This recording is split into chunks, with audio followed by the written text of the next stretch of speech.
So some of these skills and talents in the game have like wild cards and whatnot, like I was talking about, like they're labeled like wild cards and whatnot. And if you've ever played Deep Woken, you have a chance of spawning or spinning a wild card when it comes to like your talents and whatnot in the game as well. And I'm not saying that the game is like outright stealing from Deep Woken. I'm not saying that like it's heavily inspired by Type Soul or Deep Woken or Peroxide or anything like that. But it's like certain things now that I've actually gotten a feel for it, I feel like could possibly be a bit different and could possibly be a bit more entertaining from that like point of view, if that makes sense. Like I said, I have not spent a long time in Type Soul. I got high enough to where I was like the rank right before max, or like 2 to 3 ranks right before max, maybe. And I only needed to unlock like one more big thing, like my Volt Standing. But I already had like my whatever the other thing is called. I haven't been on in forever. My Shrift. I already had that. And so, yeah, I feel like if this is one of those games that isn't gonna get those constant updates, like how Deep Woken will get, which I know if you're a Deep Woken player, you're probably like constant updates. What are you talking about? If they're not getting like these constant updates with like heavier content being added, not just with like powers and weapons, but with like more things to do, with the open world actually being more open, with like events happening in the open world, with other instances like raids and these new boss fights and dungeons and stuff. If they're not adding on to this game in the long term, then I feel like going the Type Soul route is probably the smarter route. I have seen some things in Type Soul where they have done stuff like this, but usually with my friends who play Type Soul or anybody else that I talk to who enjoys Type Soul or who has been invested in Type Soul, they don't really bring up any of like those major changes where the game is changing to that extent. It's more so just where the game's been, and it's kind of just been stagnant there. Now, I haven't seen it for myself. I will have to go and live that out and play that in some more in time to officially be able to talk on it. But I recently have spent probably a month in Deep Woken, right? And I've put a lot of time in, and I've finished a lot of stuff that I was just stuck at and didn't know what to do. And even started teaching some of my friends for a while before they just got burnt out and didn't want to play anymore, right? So coming a bit fresh off of that into this game was a breath of fresh air and definitely felt different. There are things that definitely felt like they were tied in with like Peroxide, for example. And I like loved Peroxide. I played Peroxide a good little bit, which is why I thought this game was so fun because it reminded me of Peroxide. Ultimately, you are running these missions back and forth through the same set of missions.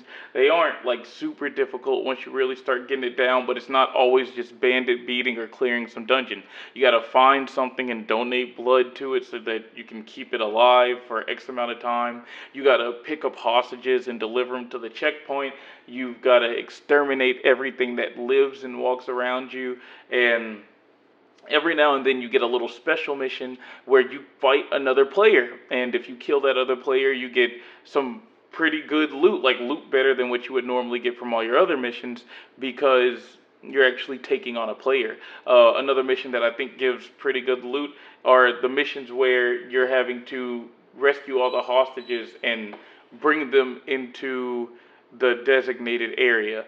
I guess killing another player and rescuing hostages has a bit more risk reward just because of the timer or just because of the actual mission compared to something like, okay, we'll kill everybody or whatever else, like maybe going down, right? And that's completely understandable.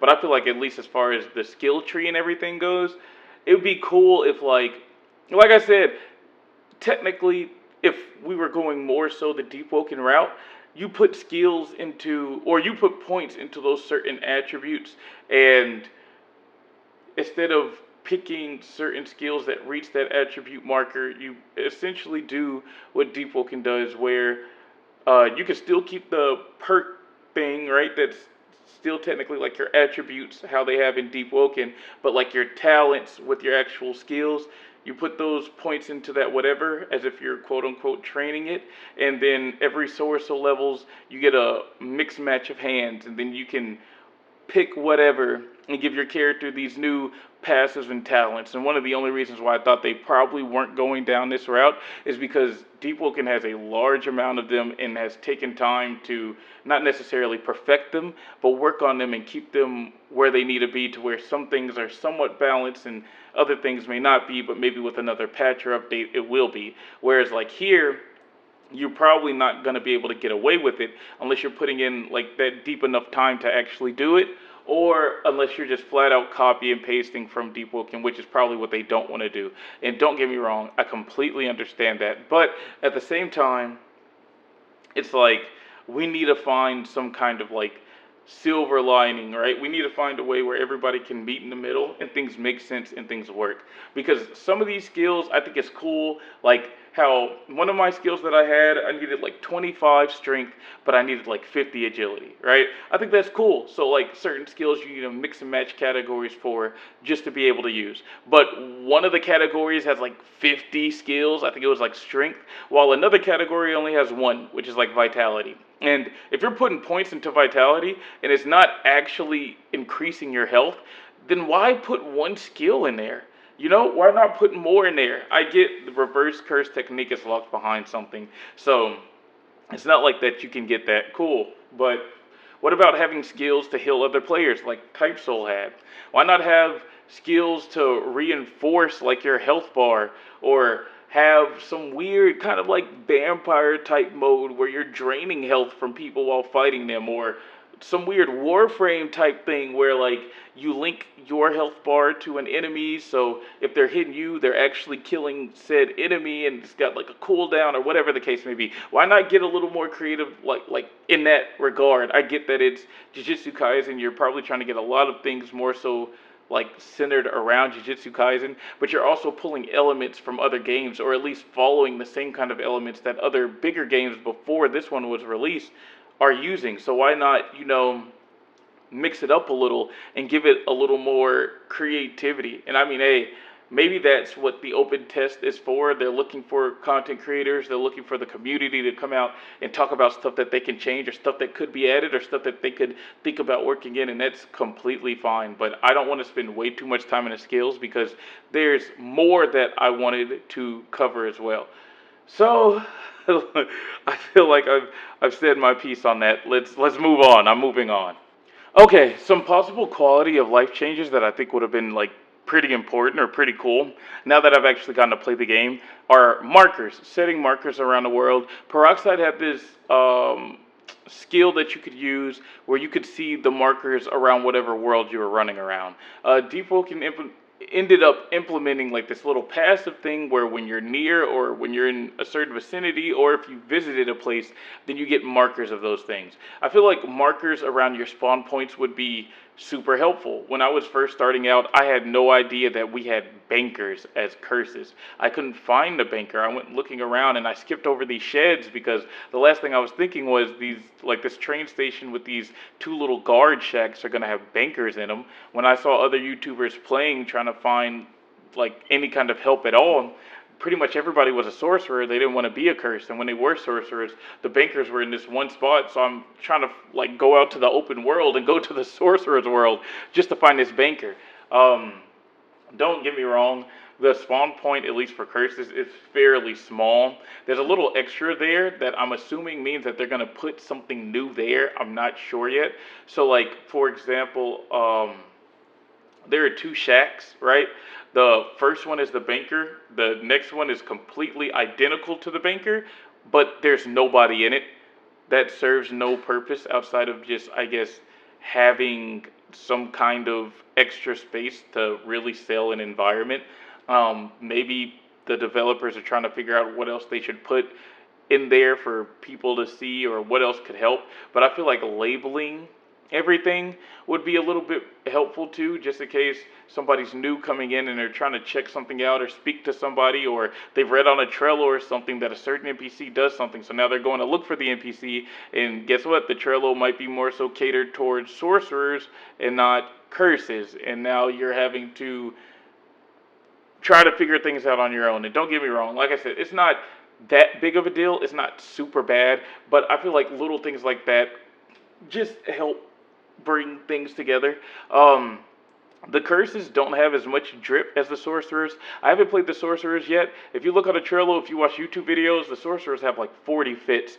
Curses have like 6. And I mean, it's cool. It's not like that huge of a deal, but I thought it was weird that Yuji's old fit is a part of the curses fit.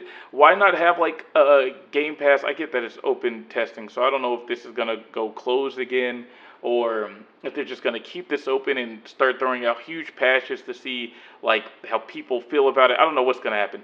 But one of my questions would be why not put out some Game Pass or some whatever. Maybe you don't even have to pay. Maybe just make it like some kind of crazy mission that you have to do. You do it one time and you permanently unlock it. Why not have something to where we can put in our own shirt and pants IDs and our own hair IDs? Like going back to Deep Woken just because I've been on it for so long.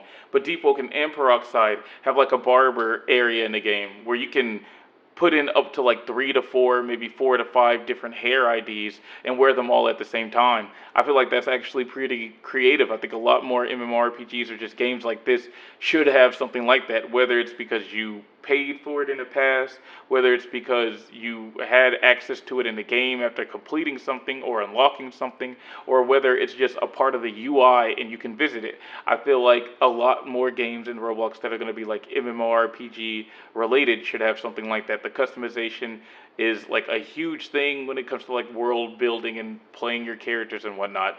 Not everybody wants to run around as a curse in like this trash attire. Why not let us give our curses drip? Why not let us dress our curses up, especially if sorcerers have so much more than us? I feel like the little mini shop that they have for the clothing isn't bad, but I feel like we should be able to have that as an option if we want to go for it, but also have our own drip as well. Or the same way that we buy outfits in these stations and whatnot, let us have like a little barber booth or something, some NPC who we can walk to.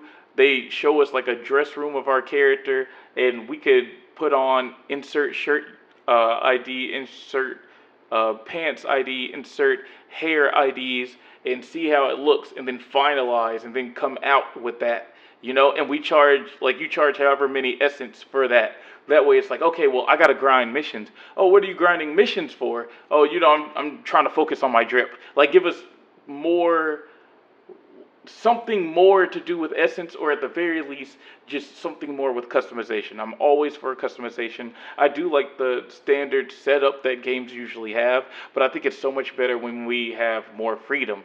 To tag on to that, I think it would be so much cooler if we could go back and change our curses like skin color, eye color, possibly even hair color by spending like cursed tickets or just Robux. And I know it's still early on, so changes like this probably aren't going to come anytime soon.